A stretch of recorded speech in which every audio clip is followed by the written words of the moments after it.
proclamar de tu majestad, llevar de tu luz en la oscuridad, llegar a la meta, ser parte del plan. Toma mi vida y úsala. Hoy es tiempo de cambiar. Es tiempo de cambiar. Bienvenidos a este nuevo programa de Tiempo de Cambiar. Si yo pudiera contestarte todas las preguntas acerca de la Biblia, acerca de la fe, acerca de cómo ser salvo, ¿qué diferencia haría en tu vida? ¿Estarías dispuesto a alinear toda tu vida a lo que dice la palabra de Dios? De obedecer a Dios como máxima autoridad en tu vida, convertirte de verdad. ¿Sería un sí o un no? Porque en estos temas medio camino no existe, ¿no? Mientras es un medio camino, es un no. Así que, faltando el sí, o podríamos esperar de vos, querido amigo, un sí rotundo. ¿Te resulta sencilla esta decisión? Aceptar todo lo que Dios te ofrece y cerrarle la puerta a la vieja vida. Qué interesante, ¿no? Espero que antes que termine este programa hoy tengas bien decidido esto. Saben que había un hombre llamado Juan. Juan es un nombre interesante y tiene un significado. Significa la gracia de Jehová. La gracia de Jehová, la gracia de Dios. ¿Qué es la gracia? Es la bondad. Entonces, si conocemos a algún Juan, ya estamos pensando, mirarlo y decir, este representa la bondad de Dios. ¿Será así o no? ¿No? Yo conozco a varios Juan y me pregunto lo mismo. Pero este Juan, Dios le puso el nombre, ¿sí? Y leemos en el Evangelio de Lucas, capítulo 1, que ¿cómo empezó esto? Dice, el ángel le dijo, Zacarías, no temas, porque tu oración ha sido oída. Tu mujer Elizabeth te dará a luz un hijo y llamará su nombre Juan. No sé si les ha tocado orar por algún niño. Con mi esposa hemos orado por nuestros hijos antes de nacer ellos y me acuerdo con un amigo que haciendo un curso allí en Paysandú nos confió esto de que él y la esposa no podían tener hijos. Bueno, entre los 2 o 3 que estábamos allí con él, oramos. Y al poco tiempo ya vino con una sonrisa y dice, ¿saben una cosa? Mi esposa está embarazada. Y entonces ahora tienen 2, así que no sé, vamos a tener que orar para que se detenga un poquito la cosa. Tendrás gozo y alegría, y muchos se regocijarán de su nacimiento, porque será grande delante de Dios. Será grande delante de Dios. Qué lindo esperar un niño que será grande. ¿Saben que anoche mi hija, con el permiso del hijo nuestro nieto de 10 años, envió su oración antes de acostarse, antes de dormirse? Y qué impresionante esa oracioncita, ¿no? El conocimiento, el manejo de entender que Dios estaba en control y distintas personas por quienes oraba, y algo hermoso, ver nuestros hijos crecer así, o nuestros nietos, o quien sea, ver los niños de escuela dominical también diciendo, yo me quisiera bautizar, y vos decís, está tomando decisiones importantes. Tu oración ha sido oída, mucha alegría y muchos regocijarán en su nacimiento. Será grande delante de Dios. No beberá vino ni sidra, y será lleno del Espíritu Santo, aún desde el vientre de su madre. Y hará que muchos de los hijos de Israel se conviertan al Señor Dios de ellos. Tenía ya un propósito, una misión. Estando lleno de Espíritu Santo, Dios ya iba llevando, dirigiendo su vida para que fuera una vida fructífera, beneficiosa, no solo para él, sino para la gente alrededor de él. Y entonces que muchos iban a convertirse al Señor por causa de él.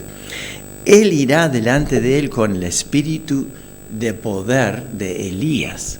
Elías era un profeta de fuego, a veces se le llama, un hombre que desafió a más de 400 profetas de Baal, de dioses paganas, idolatría, y los llamó todos. Dice, vengan todos tal y tal día y vamos a poner delante de ustedes lo que pueden hacer los ídolos de ustedes y lo que va a hacer Dios. Y ahí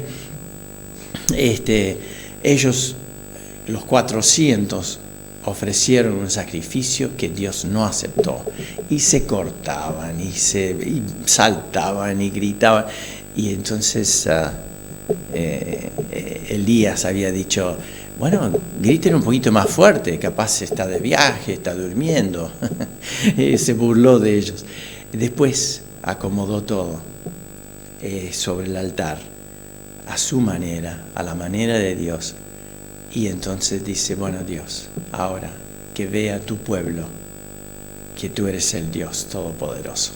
Y así fuego descendió y consumió el sacrificio, demostrando que era Dios, el único Dios infinito en poder, que estaba presente para su pueblo Israel.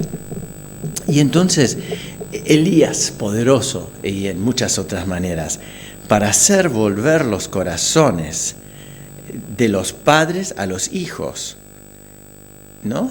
De los padres a los hijos. Me parece que esto es muy moderno, porque antes eran los padres que se preocupaban por la rebeldía de los hijos. Ahora yo creo que muchas veces son los padres rebeldes que andan sueltos y los hijos quedan preguntándose, ¿cómo hay que hacer esto? ¿Cómo hay que hacer esto? ¿Cómo se vive? ¿Se es adolescente hasta los 60 años? Entonces, acá, a través de Dios presente en la familia, está esta prédica, este poder de Dios, de que la familia realmente se maneje con prudencia para preparar al Señor un pueblo bien dispuesto. Esta era la misión principal de Juan el Bautista. Era de que iba a nacer el Cristo. Y él iba a nacer, Juan, un poco antes.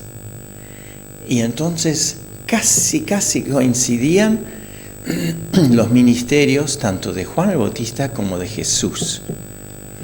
Y Juan preparaba el camino. Cuando habla de allanar el camino, era una cosa que se hacía cuando viajaba el rey.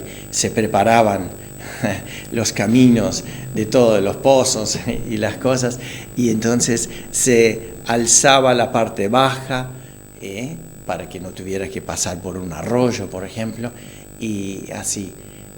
Lo que iba a hacer Juan espiritualmente con la gente, enseñándoles de que venía el Cristo, el Salvador.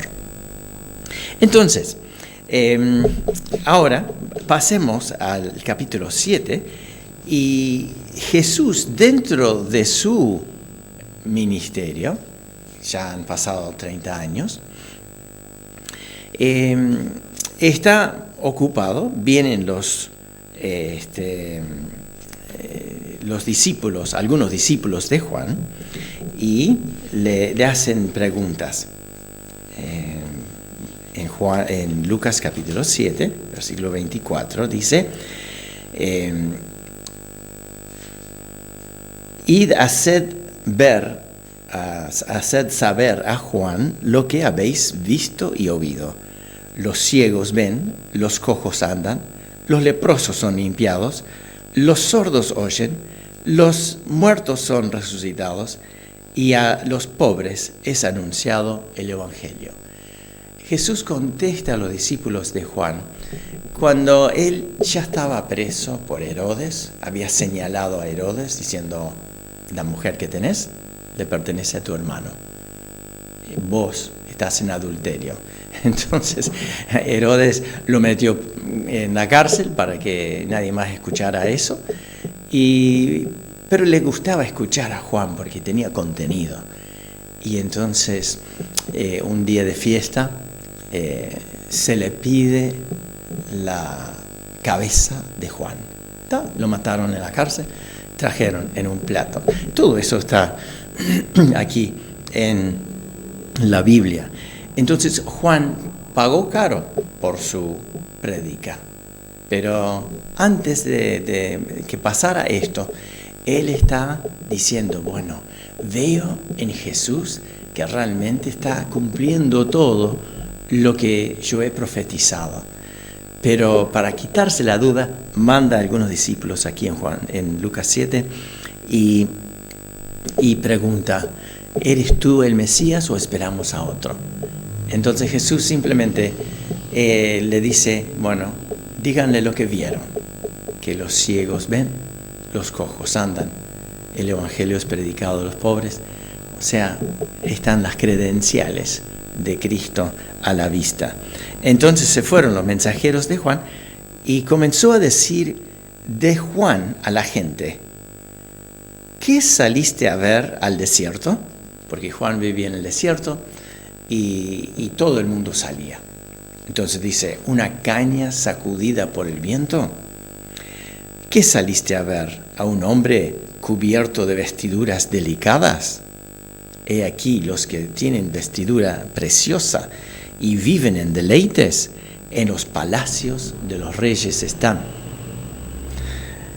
Juan vestía unos cueros y pelo de camello, comía lo que hubiera, miel silvestre y cosas por el estilo. También dice: ¿qué saliste a ver? ¿A un profeta? Sí, os digo, y más que profeta. Este es de quien está escrito: he aquí envío mi mensajero delante de tu faz.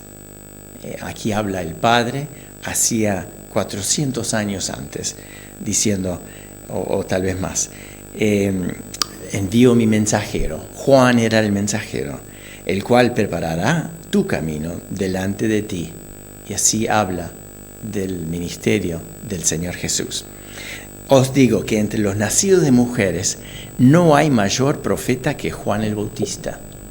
Esto es interesante porque hubieron muchísimos profetas y Juan en realidad profetizó tal vez 6 meses de prédica. Y los otros profetas, algunos 40, 50 años. El profeta Daniel, muchos años. Isaías, Ezequiel, ¿cuántos de ellos? 40 años. Y aquí Jesús está diciendo: el mayor es Juan. Cortito. Trabajó 6 meses y ya estaba todo. Pero el tema es justamente su prédica. ¿A quién estaba anunciando? Estaba anunciando a Jesús. Plenamente era su prédica solamente Jesús. Los otros profetas predicaron, como hacemos los pastores, sobre todos los temas habidos y por haber, porque la Biblia es muy, muy amplia. Y Juan predicaba la venida de Jesús. Entonces, vamos a ver un poquito en un pequeño video sobre la vida de Juan. Jesús y digno de alabanza. En Galilea, y Anás y Caifás eran los sumos sacerdotes. Dios habló en el desierto a Juan Y Juan pasó por todos los lugares junto al río Jordán, predicando el bautismo de arrepentimiento para lavar los pecados. Arrepiéntanse de sus pecados, bautícense, y Dios perdonará sus pecados. Como está escrito en el libro del profeta Isaías. Una voz se levanta en el desierto. Preparen el camino del Señor. Ábranle un camino recto. Todo valle será rellenado. Todo cerro y colina será nivelado. Los caminos torcidos serán enderezados y allanados los caminos disparejos. Todo el mundo verá la salvación que Dios nos enviará. ¿Qué debemos hacer? Sí, ¿qué hacemos? Ustedes, raza de víboras. ¿Qué quieres que hagamos? Dinos, ¿hacia dónde volver? Aquel que tenga 2 trajes debe darle uno al hombre que no tiene ninguno. Y el que tenga comida debe compartirla. Maestro, somos cobradores de impuestos. ¿Qué debemos hacer? No cobren más de lo establecido. ¿Y los soldados? ¿Qué debemos hacer?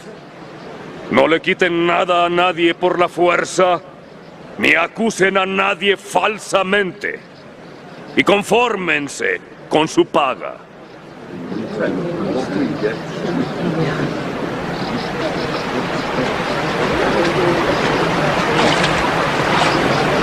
Dinos, ¿eres tú el Cristo? Sí, eres el Cristo, dínoslo. Yo solo los bautizo con agua, pero viene uno mucho más poderoso que yo. Él es tan grande que ni siquiera merezco desatarle las sandalias. Él los bautizará con el Espíritu Santo y con fuego. Trae su pala para limpiar el trigo y separarlo de la paja. Guardará el trigo en su granero.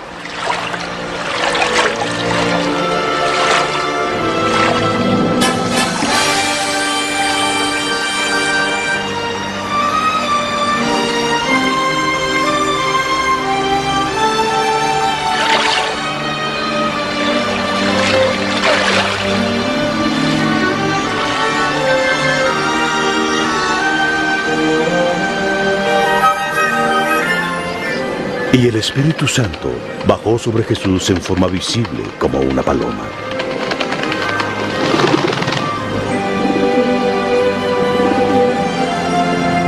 Y se oyó una voz del cielo que decía: Tú eres mi Hijo amado, en ti tengo complacencia. Entonces la prédica de Juan era sencilla, pero fuerte, contundente. Era arrepentirse de un mal camino, de anunciar públicamente sus pecados, no esconderlos como si uno fuera un santito, no. Era reconocer, sí, lo soy, sí, lo hice, pero le pedí perdón a Dios, encomendé mi vida. Hay esperanza para quien lo hace así. No hay tristeza más profunda que cargarse con los pecados propios, sentir el peso de ellos y no poder sacárselos de encima. La culpa. Pero cuando nosotros vemos la obra de Jesús en la cruz, entonces sí podamos ser libres del pecado. El pecado, dice Jesús, el que lo hace es esclavo del pecado. Esclavo del pecado.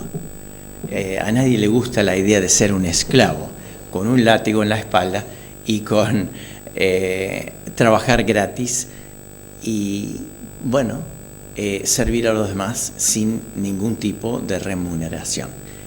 Eso es un esclavo. Pero somos del pecado hasta entregar nuestra alma a Dios por medio de Jesucristo en la cruz.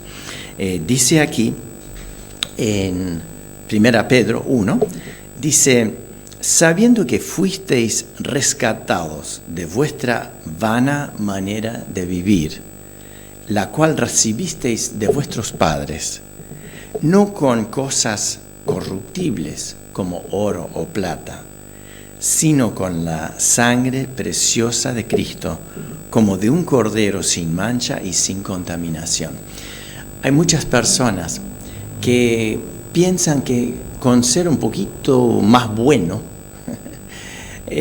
Dios nos va a tener en cuenta y les va a librar de la condena que está sobre cada persona desde que nacemos. Dice la Biblia: la paga del pecado es la muerte, mas la dádiva de Dios, el regalo de Dios, es vida eterna en Cristo Jesús, Señor nuestro.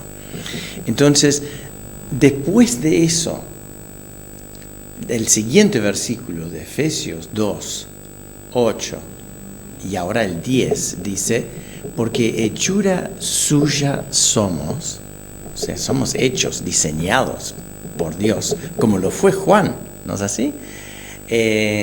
Entonces somos hechura suya, creados en Cristo Jesús para buenas obras, las cuales Dios diseñó para que anduviésemos en ellas. Entonces, Dios tiene una misión para cada creyente que dice haber aceptado a Jesús. El sustituto nuestro por el pecado es Jesús. Saben que Juan bautizó a algunas personas, a muchísimas personas, y años después, leemos en Hechos capítulo 19, encontró Pablo un grupo de discípulos de Juan que conocían solamente el bautismo de Juan, pero no conocían el resto del Evangelio, de que Jesús efectivamente había venido, había muerto, resucitado, que el Espíritu Santo regeneraba al creyente. Y entonces dice, bueno, crean en Cristo y pueden entonces recibir el Espíritu Santo. Así lo hicieron. Y es así hoy también. Sin recibir a Cristo, todavía estamos fuera de su familia. Leímos que Juan era mayor de los profetas. Y renglón siguiente dice: pero el más pequeño del reino de Dios es mayor que él. El más pequeño de los creyentes, el más sencillo, el más ignorante, pero que creyó que Jesús llevó sus pecados en la cruz, es mayor que Juan. ¿Por qué?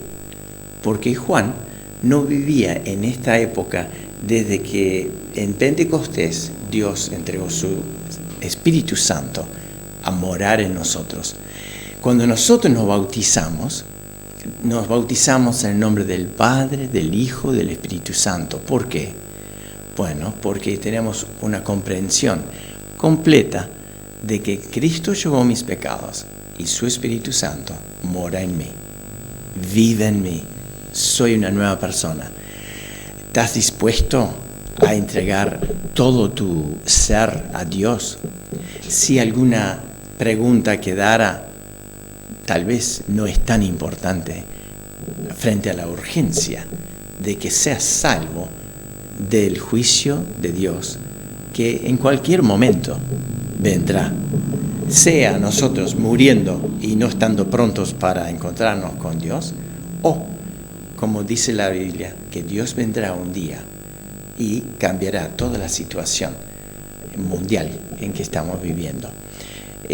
Vamos a ver un pequeño video también, donde vemos gente que se juega por su fe. Y hay gente que por mucho menos está dispuesta a negar su fe. Espero que tu decisión por Cristo sea de verdad.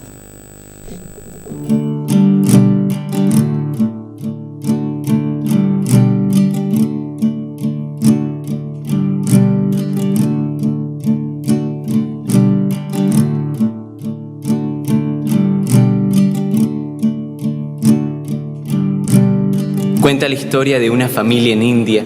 En una pequeña aldea vivía una familia que había aceptado a Cristo como su Señor y Salvador. Esto alborotó a la gente de la aldea, tanto que se formó una turba airada que llevó a la familia a la plaza de la aldea por la fuerza. El jefe de la aldea se enfrentó a ellos y le dijo al hombre: si tú y tu familia no se retractan de vuestra fe, todos morirán. El hombre no sabía qué hacer ni qué decir, así que lo único que le vino a la mente fue una canción que él escribió cuando entregó su vida a Dios y comenzó a cantar: he decidido seguir a Cristo, no vuelvo atrás. Pero ocurrió algo lamentable. Sus hijos fueron muertos. He decidido seguir a Cristo. He decidido seguir a Cristo. He decidido seguir a Cristo. No vuelvo atrás, no vuelvo atrás. Le dieron otra oportunidad. Esta vez la vida de su esposa era la que estaba en riesgo, pero él siguió cantando: aunque me dejen, yo sigo a Cristo, no vuelvo atrás. Aunque me dejen, yo sigo a Cristo. Aunque me dejen, yo sigo a Cristo. Aunque me dejen, yo sigo a Cristo. No vuelvo atrás, no vuelvo atrás. Después de la muerte trágica de su esposa, le dieron una última oportunidad, esta vez para salvar su propia vida, pero él siguió cantando. La cruz delante y el mundo atrás. La cruz delante, el mundo atrás. La cruz delante, el mundo atrás. No vuelvo atrás, no vuelvo atrás. A pesar de que ese hombre y su familia murieron aquel día, ocurrió algo sorprendente. Se sembró una semilla en el corazón del jefe de la aldea, una semilla que comenzó a crecer con el tiempo. Finalmente, el jefe reunió a toda la comunidad en la misma aldea, en la misma plaza, y abandonó su antigua fe y declaró su entrega a Jesucristo. La gente lo celebró con alegría y el evangelio se extendió por toda la comunidad, no solo en la aldea, sino en toda la región, porque habían visto una fe verdadera y habían conocido el verdadero carácter de Dios. Todo esto gracias a una familia que creía en el sacrificio hasta el punto de entregar su vida. Hemos considerado el costo que pagó Cristo por nosotros. El costo en la cruz, su sangre preciosa para que nosotros fuéramos rescatados. El ser rescatado es como aquel que se ahoga en la playa y alguien lo agarra de los pelos y los salva. Rescatados para siempre. Pero ¿cuántas personas dicen que no? ¿Por qué no dices a Dios: acepto ese sacrificio que hiciste por mí, viniendo desde el cielo a morir en una cruz, llevando mis pecados, mi muerte, mi sufrimiento, mi infierno, lo llevaste sobre la cruz? Dice también en Isaías 53, mas él herido fue por nuestras rebeliones. Jesús fue herido por nuestras rebeliones, molido por nuestros pecados. El castigo de nuestra paz fue puesto sobre él y por su llaga fuimos nosotros curados. Jesús pagó el último precio, el precio máximo por tu salvación y la mía. Yo le dije que sí, yo me bauticé en el nombre del Padre, del Hijo, del Espíritu Santo, teniendo 13 años, y quisiera invitarte a hacer lo mismo. sin demorar y vivir una vida con propósito con el Salvador a tu lado. Que el Señor te bendiga y esperaríamos también que nos comunicaras tu decisión de recibir a Cristo en tu vida. Gracias. Quiero proclamar de tu majestad